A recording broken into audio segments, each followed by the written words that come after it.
안녕하세요, 유시연입니다. 자, 오늘의 헥사이다 사연. 그때 할 말 다 하고 화 잘 내는 방법. 되게 쌓인 게 많으신가 봐요. 그래서 그때 할 말 못하고 소갈이하고 화도 잘 못 내고 그러는 스타일이신 것 같아요. 회사든 어디든 서로 좋게 지내는 게 좋은 게 좋은 거다라는 생각에 상대방의 사소한 실수는 눈 감아 넘겨주고 모르는 척 해주고 뭘 몰라서 막 떠들고 막 아는 척하고 헛새 떨고 그러는데 창피 주기 싫어서 그냥 흘려 듣고 참견 안 하고 그래서 나 그냥 무조건 참는 형인가 봐요.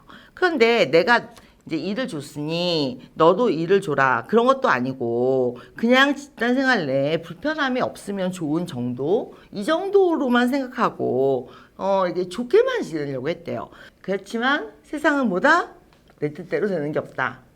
이렇게 상대방을 우쭈쭈 해주고 그러니까 실수한 놈이 더 뻔뻔해지고 그 다음에 피해는 끊임없이 계속 내가 보고 내가 모르는 척하면 그것도 모르냐면서 놀리기까지 하고 몰라서 모르는 척하는 게 아니라 자기들이 유세 떨고 아는 척하고 그러는데 굳이 끼기 싫으니까 들어주는 것 뿐인데 제가 천성이 그냥 이렇게 배려하고 사는 건데 이게 그때 할 말 다 하고 아니다 싶은 일에는 화도 좀 낼 줄 아는 사람이 되고 싶은데 천성이 그냥 참고 배려하고 넘어가고 그러는 스타일이래요. 그래서 내가 말을 아끼고 참고 그러면 상대방이 내가 화를 내야 되는 시점에 상대방이 오히려 화를 내고 있고 내가 웃으면서 참으니까 저에 대한 배려를 오히려 내가 안 하고 있다. 그러니까 내가 당하도록 나를 피해자를 만들고 있다. 이제 이런 생각이 들기 시작할 정도래요.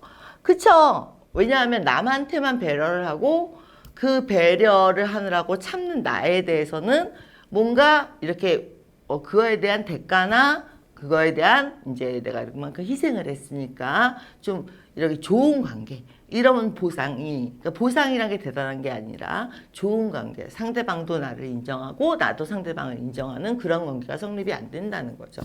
예, 당연해요. 자, 여러분들 세상은요 사회라는 곳은요 회사라는 곳은 혹은 집에서도 가정에서도 마찬가지예요. 이게 2명 이상이 모이면 항상 이제 주도권을 잡는 사람이 생겨요. 그러면 그 팔로워는 이게 몰라서 무능력해서 라기보다는 이 평화를 위해서 이제 이 팔로워가 되는 사람들이 있거든요. 그렇게 돼주는 사람들이. 근데 그 팔로워 역할을 자처해서 해놓고 나니까 그 스트레스를 이제 자기 본인이 참지를 못하는 거죠. 대등하게 가는 게 불가능하냐? 가능하죠. 근데 그러려면요, 이게 그러니까 소통이란 게 이루어져야 돼요. 소통이라는 게 그러니까 상대방이 내가 아무리 A라는 방식으로 소통을 하고 싶어도 화를 안 내고 좋게 얘기하는 방식으로 소통하고 싶어도 이 사람의 소통 창구는 B라는 소통 창구야. 그러니까 직설이야, 직설. 그래서 자기가 한 말이 다 옳다고 생각하는 그런 스타일이야. 그러면은 이거를 자기가 소통의 방식을 옮겨서 이제 맨 처음에는 고생을 하겠죠. 왜 그러냐면 나는 A라는 소통 방식이 더 편한 사람인데 B라는 소통 방식을 이제 직설을 해야 되고 상대방에게 상처를 주거나 아니면은 화를 내거나 하는 것도 굉장히 힘들거든요. 이런 사람들은. 그래도 그 연습을 하셔야 돼요. 그렇지 않으면 어떻게 해야 되냐면 계속 팔로워로서의 스트레스를 안고 가야 돼요. 그렇지 않고 내가 대응하는 방식을 어느 정도 몇 달 정도 힘들더라도 화낼 때 같이 화내고 얘기할 때 같이 맞받아치고 하는 연습을 해서 그게 익숙해지면 그런 식으로 자리를 잡는데 지금은 자리가 이게 위아래로 잡힌 거예요. 이거를 관계를 바꾸려면 대등한 관계로 바꾸려면 어떻게 해야 돼? 상대방은 소통 방식을 바꿀 의지가 없어. 그럼 내가 바꿔야죠. 근데 내가 바꾸는 게 처음에는 굉장히 어색하고 남의 옷을 입은 것처럼 힘들 거예요. 그러니까 상대방한테 화를 내고 나면 집에 와서 마음이 안 좋다든가 그걸 어떻게든 풀어야 되는데 자꾸 찜찜하게 남는다든가 그런 게 있어요. 근데 이거 다 연습이에요. 사회생활에서 내가 어떤 캐릭터를 갖느냐는 타고난 캐릭터를 갖고 살아가는 게 아니라 사회생활에서 그때그때 필요한 역할의 캐릭터를 내가 빨리빨리 입어줘야 되는 거거든요. 그래서 대학 때 어떤 캐릭터, 직장에서 어떤 캐릭터, 그리고 뭐 예를 들면 가정에서 난 어떤 캐릭터, 이런 게 인위적이라고 느껴질지 모르겠지만 이게 나이들을 먹으면서 다들 고집들이 세지고 자기 존재감을 누군가 바로 옆에 있는 사람한테로부터 자꾸 확인을 받으려고 그러고 그거를 자꾸 제일 만만한 사람한테 가서 확인을 받으려고 하고 그러면 그런 존재가 자꾸 내가 되게 되면 사람들의 그러니까 나를 스폰지처럼 이용하는 거예요. 그럼 나는 스폰지처럼 그걸 다 받아들이고 그 다음에 물을 짜내고 혼자서 나를 추스리고 해야 되는 존재가 되는 거죠. 그래서 이게 모르겠어요. 원칙이 있어야 돼요.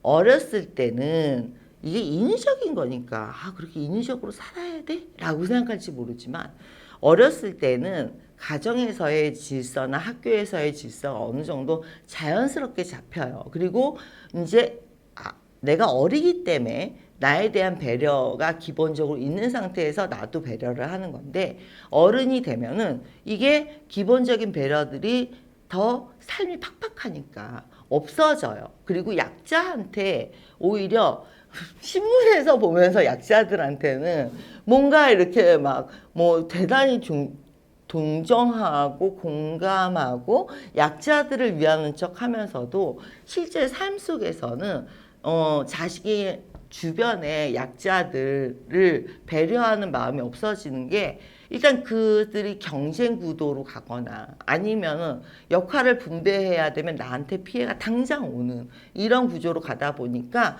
자기 먼저라는 이런 이제 인식이 삶이 팍팍해지면서 그래서 나부터 살고 보자 막 이런 그래서 사람들이 다 강해져 있어요. 그렇기 때문에 여러분들이 인위적으로라도 자신의 어떤 내가 강해야 될 때 내가 마음에 부담이 되더라도 할 말을 하는 연습을 하고 화를 내야 때 화를 내는 연습을 하면 그게 처음 몇 달은 굉장히 부담스럽겠지만 이제 어른이 되는 과정 중에 하나라고 생각하시고 연습이 필요해요. 연습이.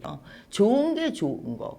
라고 생각하는 거는 어떻게 보면 난 참 게으른 사람이라고 생각해요.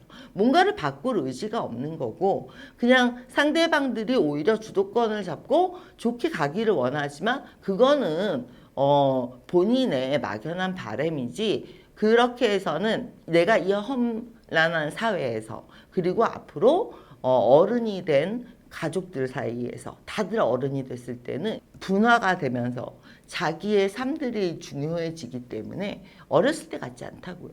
그래서 제가 하고 싶은 말은 좋은 게 좋은 거다라고 생각하는 사람은 어떻게 보면 참 게으른 거고 방치하는 거고 누군가 이 상황을 해결해 주기를 바라는 거나 마찬가지이기 때문에 어른이 된 후에는 할 말을 하는 것과 화를 내야 할 때 억지로라도 낼 줄 아는 연습을 하는 게 배려하고 착하기만 한 착한 그 신드롬이거든요. 일종의 나는 착한 사람이야. 나는 그래서 항상 피해자야. 이러다 보면 피해자 코스프레가 되는 거예요. 본의 아니게. 그래서 약자가 되는 거고 피해자가 되는 거고 그걸 자처하게 되는 거고 거기서 벗어나셔서 자기의 이런 캐릭터를 만드는데 좀 노력을 하시고 그리고 변화는 누구도 도와주지 않아요. 내 주변의 변화는 내가 먼저 나를 대접해줘야 남들도 나를 대접해주는 거기 때문에 그에 맞게 대접을 받게 맞게 남들을 대접을 해주면 되잖아. 또 그만큼. 그러니까 그런 밸런스를 위한 노력을 하셔야 해요. 밸런스는 삶의 대인관계의 밸런스는 저절로 오지 않아요. 인위적이라고 생각하지 마시고 가시적이라고 생각하지 마시고 변화를 위한 노력을 내가 먼저 주도권을 갖고 부지런히 해야 한다. 내가 상처를 글을 통해서 또 받긴 하겠지만 초반에는 오늘 여기까지 유세연의 엑사이다였습니다.